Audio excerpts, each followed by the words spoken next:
জানুয়ারি মাসে গাছ ভর্তি লেবু পেতে কী পরিচর্যা করবেন? যাদের গাছে এখনও ফুল আসেনি, সম্পূর্ণ জৈব পদ্ধতিতে আপনারা পরিচর্যা করুন আর গাছ ভর্তি কিন্তু ফুল পেয়ে যাবেন।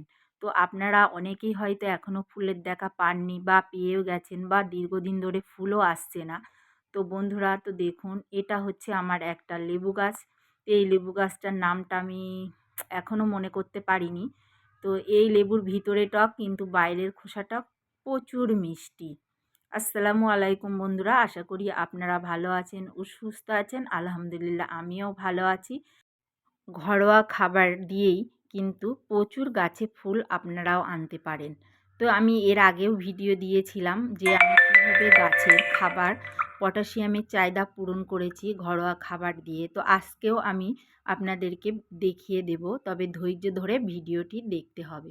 তো বন্ধুরা, আমার প্রতিটি লেবু গাছেই কিন্তু ফুল চলে এসছে। তো আমি এই গাছগুলোতে কিন্তু বিশেষ কিছু পরিচর্যাই করেছিলাম। তো বেশি পরিচর্যা করলে যে ফুল আসবে সেটাও নয়, এই সময় কিন্তু পরিচর্যা ঠিকঠাক করতে হবে। তা আমার গাছে কিন্তু প্রচুর ফুলও চলে এসছে, আপনারা কিন্তু দেখতেই পাচ্ছেন। তো এই সময় যাদের গাছে এখনও ফুল আসেনি, আপনারা কি পরিচর্যা করবেন? তো বন্ধুরা, আপনারা কিন্তু এই সময় যে ঘরোয়া পরিচর্যাগুলো অবশ্যই আপনারা করতে পারেন। আমি যেটা করি, প্রতি সপ্তাহে কিন্তু একদিন মানে যে খাবারটি দিই সেটা হচ্ছে কলার খোসা ভেজানো পানি আর মোচা খোসা ভিজানো পানি, যেগুলো আমি লিকুইড তৈরি করে রাখি। এছাড়াও আমি কলার খোসা কেটে, মোচার খোসা, ডিমের খোসা এগুলোকে কিন্তু আমি মানে কাঁচা অবস্থায় টবের এক কোণাতেই কিন্তু আমি দিয়ে রেখে দিই। তো এই ভিডিওটি এর আগেও আমি দিয়েছিলাম, তো বলেই দিচ্ছি, এইভাবে আপনারা কিন্তু অবশ্যই দিয়ে রাখুন। আর গাছে কিন্তু এই সময় যাদের গাছে এখনও ফুল আসেনি, পানিটা কিন্তু একটু কমিয়ে দেবেন। আর যেসব গাছে ফুল চলে এসছে অবশ্যই পানিটা কিন্তু একটু মানে হালকা ভিজা ভিজা ভাব থাকবে। আর মানে যারা এখনও একটা পরিচর্যা করেননি তাদেরকে বলবো অবশ্যই করে ফেলুন। গাছে যদি কোনো শুকনো ডালপালা থাকে অবশ্যই কেটে দেবেন। আর আপনারা গাছের মাটিতে খাবারের যে ঘাটতি পূরণ সেটা অবশ্যই আপনারা কিন্তু দিয়ে দেবেন। তো এখানে দেখুন ডিমের খোসা দেওয়া আছে, একটা লঙ্কার চারা উঠেছে, আর যে কলার খোসা, মোচার খোসা, পেঁয়াজের খোসা এগুলো আমি দিয়ে রাখি, সব কিন্তু ডিকম্পোস্ট হয়ে গেছে। এবারে এই খাবারটি কিন্তু ধীরে ধীরে গাছে কিন্তু খাবার হিসাবে গ্রহণ করবে। তো গাছে এইভাবে খাবার অবশ্যই আপনাদেরকে কিন্তু দিয়ে যেতে হবে। তবে এই খাবারগুলো মাসে একবার অবশ্যই আপনারা কিন্তু দিতে পারেন, বা 20 দিন পরেও দিতে পারেন, কোনো রকম অসুবিধা কিন্তু হবে না। তবে কাঁচা সবজির খোসা বর্ষাকালে অবশ্যই আপনারা দেবেন না। তো শীতকাল বা এই যে গরমকালে ফল গাছে কিন্তু দেওয়া যায় এক সাইডে। তা আমি দিয়েছিলাম। আর এদিকে চলে আসলাম কমলা লেবু গাছে, কিছু কমলা লেবুও আছে, সেগুলো আমি কিন্তু আজকে মোটামুটি হারভেস্ট করে নেব। তো এখানে দেখুন আমার গাছে কমলা লেবু গাছটাতে এখনও এটাতে ফুল আসেনি, তবে পাতাগুলো ঝরে গেছে, ফুল দ্রুত চলে আসবে। আর জানুয়ারি মাস, ফেব্রুয়ারি মাসে তো পুরো মানে এখনও 1 মাস বাকি লেবু গাছে ফুল আসার, তো আশা করছি সম্পূর্ণ ফুল চলে আসবে। তো এখানে আমি আগে একটু দেখাচ্ছি যে শুকনো ডালগুলো ছিল আমি সব কেটে দিয়েছিলাম। এই যে আগের ভিডিওতে একটা একটু রেখে দিয়েছিলাম। তো এইভাবে আপনারাও কিন্তু শুকনো ডালগুলো কাটিং করে দেবেন। তো দেখুন আমি যত শুকনো ডাল, সরু সরু ডালগুলো আছে সেগুলো কিন্তু কাটিং করে দিচ্ছি। তো এগুলো আপনারা রাখবেন না, কেটে দেবেন। কাটার পরেই অবশ্যই ফাঙ্গিসাইড কিন্তু সেই স্থানে লাগিয়ে দেবেন। তা আমি সাব ফাঙ্গিসাইড দিয়ে থাকি, তো আপনারাও সাব ফাঙ্গিসাইড দেবেন। আর এই যে আমার ভিয়েতনাম মালটা, তো একটু মাথাগুলো কেটে দিচ্ছি হালকা করে, একটা দুটো পাতা। তো এইভাবে কেটে দিলেও দ্রুত ফুল আসে, তা আপনারা কেটে দিতে পারেন। আর যে বড় বড় পাতাগুলো আছে একটা দুটো করে কেটে দেবেন, গাছটা একটু ফাঁকা করে দেবেন, দেখবেন আপনাদের গাছেও দ্রুত ফুল চলে আসবে। আর যে লিগে সরু ডালগুলো থাকবে সেগুলোকেও কিন্তু আপনারা কেটে ফেলবেন, সেই গাছ ডালে ফুল আসলেও কিন্তু ফলটা থাকে না। তো এইভাবে পরিচর্যা আপনারা অবশ্যই গাছে করুন যদি ফুল না আসে। আর এছাড়া খাবার তো অবশ্যই দেবেন, আমি দেখিয়ে দিচ্ছি কি খাবার আজকে দেব। আর যে জিনিসগুলো আপনারা স্প্রে করবেন, যদি ফুল না আসে পিজিআর, এছাড়াও এই সময় আপনারা 15 দিন পর পর যে কোনো পিজিআর আপনারা স্প্রে করতে পারেন। সেটা মিরাকুলান হতে পারে, বুস্টার 2 হতে পারে, প্লানোফিক্স হতে পারে। তো আপনারা দেখবেন যে পিজিআর কিনবেন তার গায়ে লেখা থাকবে, বা দোকানেও জিজ্ঞেস করে নেবেন, নিয়ে আপনারা সেই অনুযায়ী কিন্তু গাছে স্প্রে করবেন। তবে সকালের দিকে বা পড়ন্ত বিকালে স্প্রে করে দিতে পারেন। আর এই সময় আরও কিছু জিনিস আপনাদেরকে অবশ্যই স্প্রে করতে হবে, যেমন ব্রোন, জিঙ্ক, এই দুটো জিনিস অবশ্যই স্প্রে করে দিতে হবে। এছাড়াও যাদের গাছে ফুল আসছে না তারা কিন্তু আরও দিতে পারেন 0050, পটাশের চাহিদা পূরণ করার জন্য আপনারা দিতে পারেন। তবে এগুলো আমার প্রয়োজন হয় না, আপনারা চাইলে যাদের কাছে ফুল আসছে না তারা দিতেই পারেন। তবে আমি জৈবভাবে করি, আর এইভাবে প্রচুর গাছে কিন্তু ফুল আসে।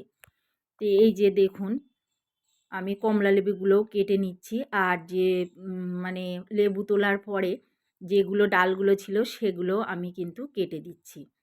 তো গাছে আমার যেহেতু এখনও মালটাও আছে আর কমলাও আছে, তো আমি আর রাখবো না, কেটে দিচ্ছি। আর কিছু শুকনো ডালপালাও কেটে দিচ্ছি। কাটার পরে যে জিনিসটা ব্যবহার করব সেটি হচ্ছে আমি ফাঙ্গিসাইড। তো সব ডালগুলো কেটে দিয়েছি, এবারে ভালোভাবে কিন্তু গাছগুলোকে আমি ফাঙ্গিসাইড দিয়ে স্প্রে করে দেব। তো এইভাবে অবশ্যই আপনারা কিন্তু ফাঙ্গিসাইড স্প্রে করে দিবেন। তো স্প্রে করে দিলে গাছে কিন্তু ফাঙ্গাস অ্যাটাক করবে না।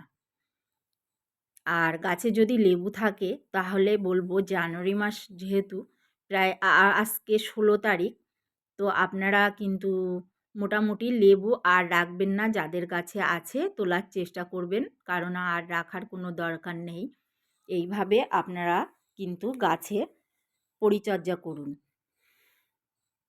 আর বন্ধুরা, যখনই ফাঙ্গিসাইড স্প্রে করবেন গাছের যে গোড়ার দিকে একেবারে মাটির সঙ্গে উপর থেকে নিচ পর্যন্ত কিন্তু স্প্রেটা অবশ্যই করে দেবেন।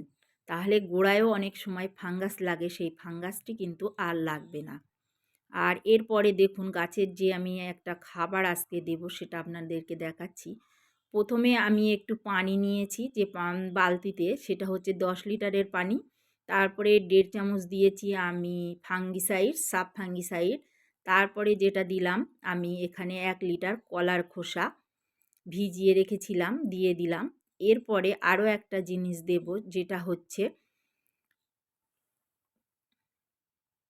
এই যে দেখুন ভিজে গেছে সুপার সিঙ্গেল ফসফেট। তো এটা অবশ্যই দেবেন। তো এই টবে মানে টবে বলছি, তো এই যে বালতিতে আমি দিয়ে দিচ্ছি পুরো 2 মুঠ, 2 মুঠ ভরে দিয়ে দিচ্ছি। কারণ এই খাবার যে বালতিতে 10 লিটার পানি আছে আমি কিন্তু সব লেবু গাছে পরিমাণ মতো দিয়ে দেব। তো এইভাবে অবশ্যই আপনারা গাছে খাবার দিন। আর এরপরে দেব আমি এখানে দেখুন 10 লিটার পানিতে 10 গ্রাম আমি নিয়েছি হিউমিক অ্যাসিড। তো এই 10 গ্রাম হিউমিক অ্যাসিড নিয়ে এবারে ভালোভাবে দেখুন পানিটাকে আমি মিশিয়ে নেব। তো এইভাবে মিশিয়ে নিয়ে এইরকম একটা খাবার তৈরি করে আপনারা গাছে কিন্তু মাসে একবার দিয়ে দেবেন। তবে এরপরে কিন্তু সুপার সিঙ্গেল ফসফেটটা আর দেবেন না। আর এই যে আমার পুঁটে ভাই তো চলে আসলো, ছাদের কাজ হচ্ছে ভাসুরদের, তুমি মানে চলে এসছে কাজে। তো ওদেরকেও একটা লেবু দিয়ে দিলাম। তো এরপরে চলুন গাছের গোড়ায় এখন আমি যে খাবারটি দেব একবার, সেটি হচ্ছে লাল পটাশ। তো দেখতেই পাচ্ছেন, তার আমার উপরের মাটিটা কতটা ঝুরঝুরে। তা আমি একটু হালকা করে উপরের অংশটাই আমি কিন্তু খুশে নিয়েছি। তো এখন এইভাবে খুসলে কোনো অসুবিধা হবে না। তারপরে আমি এই যে ফলের ক্যারেট আছে এখানে আমি কিন্তু 1.5 চামচ আমি লাল পটাশ দিয়ে দিলাম। যদি আপনাদের মানে 50 লিটারের ড্রামে থাকে বা 100 লিটারের ড্রামে থাকে, তখন আপনারা কিন্তু সেখানে 4 চামচ, 1 লিটারের জন্য 4 চামচ ব্যবহার করবেন। তো এইভাবে অবশ্যই আপনারা কিন্তু গাছে খাবার দিয়ে দেবেন। এরপরে যে আমি খাবারটি লিকুইড তৈরি করেছি দেখুন, এই যে ক্যারেটে দেব আমি দিয়ে দিয়েছি 1 লিটার। আর যখন আপনারা 100 লিটার হাফ ড্রামে দেবেন তখন কিন্তু 2 লিটার করে দিয়ে দেবেন। আর এর থেকে যদি ছোট টব থাকে তাহলে সেখানে আপনারা কিন্তু একটু অল্প কমিয়ে দেবেন। তো বন্ধুরা, আপনারাও এইভাবে গাছে খাবার দিন, আর আপনাদের গাছেও আশা করি প্রচুর প্রচুর ফুল আসবে। তো জানুয়ারি মাসে অবশ্যই এই পরিচর্যাগুলো আপনারা কিন্তু করুন। তো আজকের ভিডিওটি কেমন লাগলো অবশ্যই কমেন্ট করে জানাবেন, আর এরকম ভিডিও পেতে অবশ্যই চ্যানেলটিকে সাবস্ক্রাইব করে রাখবেন।